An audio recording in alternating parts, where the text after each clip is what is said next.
right, guys, it's Chris, Angry American again, Survival Dispatch. Still here with my buddy Joel Graves. And we got Matthew Tate hiding back there behind the camera. We can't see him, and John, they're cowards. You might get them later, I don't know. But we want to talk about another cool plant. This is another one that grows really all over the country. I think this one does. I don't think I've been anywhere where I haven't seen it in America. Yeah, so in North America, this is pretty common. Common name is Greenbrier. Latin name is? Smilax. Smilax. And it's kind of like oaks.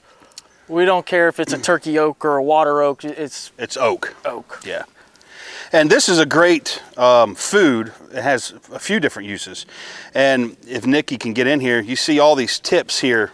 Every one of these have been eaten off. Yeah. Deer love this stuff. And the reason they love it is when it's growing and it's young, right here. Well, actually, that one's been browsed off already, too. Yeah. See if I can find one that's not been nibbled yet. Here we go. So this is what you would grab off of it. This is the growing tip, and you see the tendrils on here. And to know you got the right piece of it, if you can just pull it off, that's the part you want to eat. But this has kind of like, I call it like an asparagus sort of taste. Very green. Yeah, I feel like it's asparagus married with a little bit of green bean. That's how I kind of interpret it. So it's a great taste. It's a good thing to throw in salads, you know. Yeah. I'm not a fan of it cooked just because, like asparagus, if you boil asparagus, you know what it looks like. You know, this kind of does the same. This just doesn't look appealing. Yeah. But it's edible. But this is edible fresh, and this is great. And then the roots have uses too. Yep. It's useful medicinally. To me, it's a great trailside nibble, like you said. Yeah. You can cook it up, and some people prefer that way. But I like it raw. Yeah.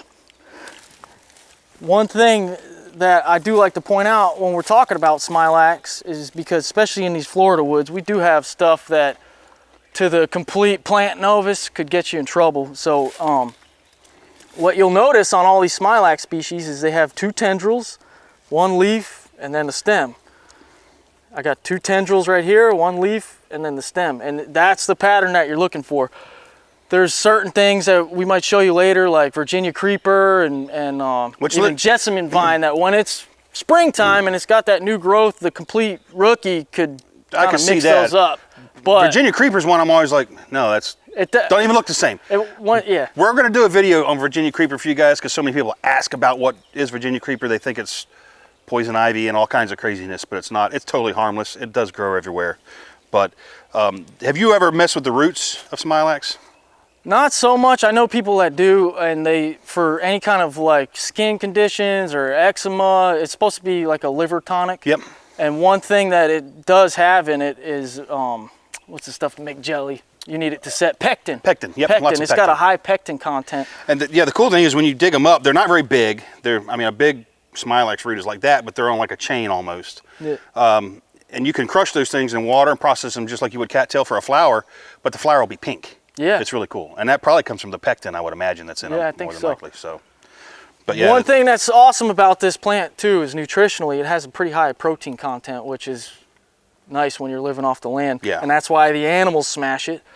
And typically when this is ready for us to eat, it's no longer hunting season. So a lot of hunters out there don't really cue in on this stuff, but if you've ever lived out in the woods for a prolonged period of time, you'll notice that like this whole bush has been ransacked by the deer. Yeah, they've eaten almost every growing tip off of this. That's valuable information when there's no, hunting regulations you're living by or whatever. Yeah. But the other thing that I've noticed in my neck of the woods, the hogs tear those roots up. They love the roots. And the reason they love them is because, like I was talking, you can make flour out of them. So what's flour? Starch. Yeah. And the hogs, carbohydrates are the hardest thing to come by in nature. Absolutely. So any starchy root, tuber kind of thing, hogs will destroy this stuff.